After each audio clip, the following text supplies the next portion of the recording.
पगली बहू। संगमपुरम नाम के गांव में सरस्वती नाम की 50 साल की औरत रहा करती थी। उसका इकलौता बेटा रघु ने राधा नाम की लड़की से प्रेम विवाह किया। सरस्वती बहुत अच्छी औरत थी। वो अपने बेटे की हर ख्वाहिश पूरी करती थी।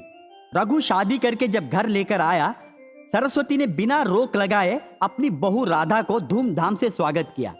सरस्वती राधा को बेटी जैसी मानती थी। राधा भी बहुत अच्छी थी, पर वो थोड़ी पगली थी। कब क्या करना है उसे पता नहीं था। सुबह उठकर नाश्ता बनाने के बजाय खाना बनाती थी और खाना बनाने के टाइम पर नाश्ता बनाती थी।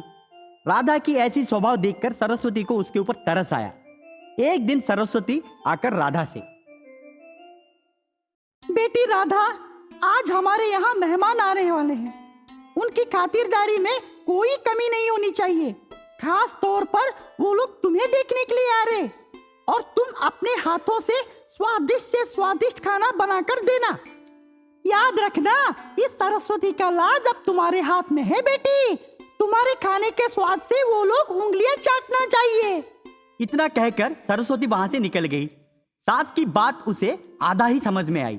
उसे यही बात समझ में आई कि मेहमान कैसे उंगलियां चाटे। मेहमान सभी घर आए। मेहमान आते ही राधा ने सबका पैर छुआ। मेहमान बहुत खुश हो गए। मेहमान में से एक बुजुर्ग आदमी बोलने लगा, आजकल के जमाने में ऐसी लड़कियां होती कहां पे हैं? सरस्वती, तुम बहुत किस्मत वाली हो ताकि तुम्हें ऐसी बहू मिली है। हमारी यहाँ भी बहुएं हैं, ना बड़ों की इज्जत करते हैं ना बड़ों का ख्याल रखते हैं। राधा खाना बनाने में व्यस्त हो गई। घर का सारा पकवान उसने खुद बनाया। अब खाना खाने का वक्त हुआ। डाइनिंग टेबल के ऊपर सारा खाना सजाया। राधा खुद अपने हाथों से खाना परोसा। सभी लोग खाने का निवाला मुंह में ले ही रहे थे, तब राधा उन्हें रोका। रुकिए, आप लोग खाने से पहले एक चीज करना भूल रहे। माँ जी ने मुझे बताया मेहमान नवाजी में कोई कमी नहीं होनी चाहिए। तो पहले आप लोगों को मेरी उंगलियां चाटनी होगी, उसके बाद खाना खाइए। सब लोग हैरान होकर देखने लगे। सरस्वती को भी कुछ समझ में नहीं आ रहा था। राधा ने अपनी उंगलियों को सारे मेहमान को चटवाया। मेहमान पूरा हक्का बक्का हो गए। सब लोग एक दूसरे के चेहरे की ओर देखने लगे। मेहमान तभी के तभी खाना छोड़कर वहां से निकल गए। राधा को मगर कुछ समझ में नहीं आ रहा था। सरस्वती शर्म से सर झुकाकर बैठ गई। अब वो अपनी बहू के साथ क्या करेगी उसे खुद को समझ में नहीं आ रहा था। सरस्वती राधा को अपने पास बुलाकर बड़े प्यार से, बेटी, मैं समझ सकती हूँ तुम बहुत भोली हो, पर ऐसे नहीं चलेगा। तुम्हें खुद को होनहार बनाना है। ऐसे रहोगे तो दुनिया में बुद्धू बनकर रह जाओगी। अगर तुम्हें कोई बुरा कहेगा तो रघु को तो बुरा लगेगा ही, और साथ साथ मुझे भी बुरा लगेगा। आज से मैं जैसे कह रही हूँ वैसे करो। देखना, कुछ ही दिनों में तुम होनहार बन जाओगी। क्या तुम मुझसे बहुत प्यार करती हो? राधा सर हिलाकर हाँ बोली। फिर से सरस्वती राधा से, क्या तुम रघु से बहुत प्यार करती हो? राधा फिर से सर हिलाकर हाँ बोली। तो फिर वादा करो, आज के बाद मैं जैसी कहूंगी वैसे करोगे। कोई उटपटांग काम नहीं करोगी। इतना कहने के बाद सरस्वती राधा को खुद ब खुद सब कुछ सिखाई। राधा और सरस्वती दोनों दोस्त जैसे रहने लगे। कुछ ही दिनों में राधा होशियार और होनहार भी बन गई। नंदपुर नाम के गांव में दिव्या नाम की 30 साल की औरत रहा करती थी। वो खाना बनाने की बहुत शौकीन थी। घर में तरह तरह के पकवान बनाकर घर में सास और पति को परेशान करती थी। पति का नाम राघव था। रोज वो मार्केट से चिकन, मटन, फिश और तरह तरह की सब्जियां लाकर घर पर स्टोर रूम में रखती थी। पति उसके उस पागलपन से परेशान हो जाता था। रोज खाना बनाकर वो अड़ोस पड़ोस वालों को बांटती थी। उसके उस पागलपन के वजह से राघव कर्जे में डूब गया।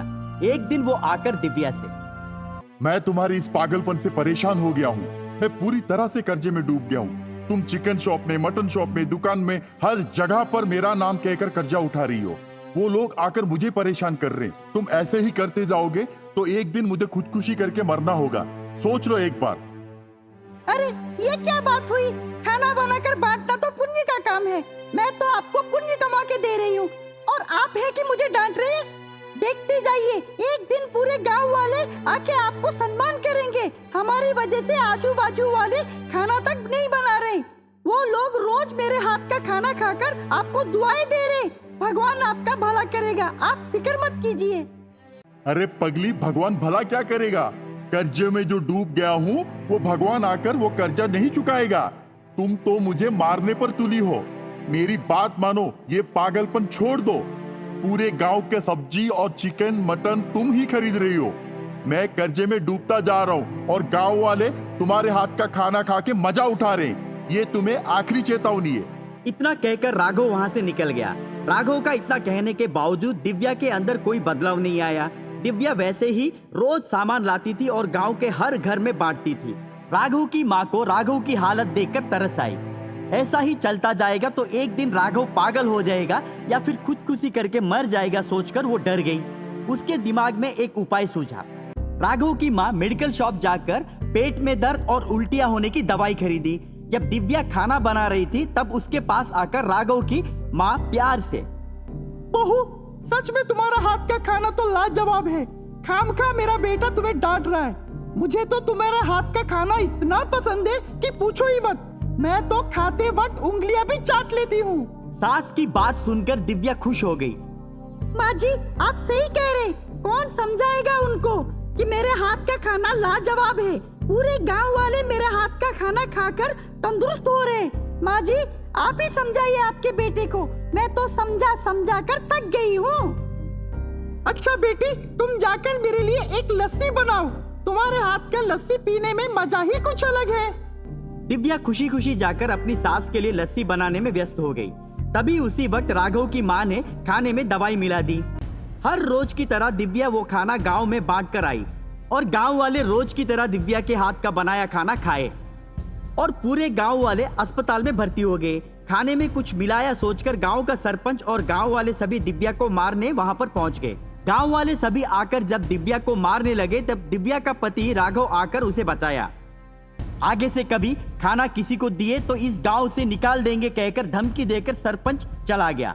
दिव्या उस धमकी से डर गई और वो कान पकड़कर अपने पति से माफी मांगी। ओ जी, मुझे माफ कर दीजिए। आज के बाद मैं अपना ये पागलपन छोड़ दूंगी। मैं सिर्फ हमारे लिए खाना बनाऊंगी। इसके बाद मैं कभी किसी को खाना बनाकर नहीं दूंगी। एहसान फरामोश होते हैं ये सब लोग। मेरे हाथ का खाना खाकर मुझे ही मारने निकले। इतना कहकर दिव्या सास और पति से माफी मांगी और उस दिन के बाद दिव्या अपने परिवार के लिए खाना बनाई। माँ की चालाकी का राघव ने सैल्यूट किया।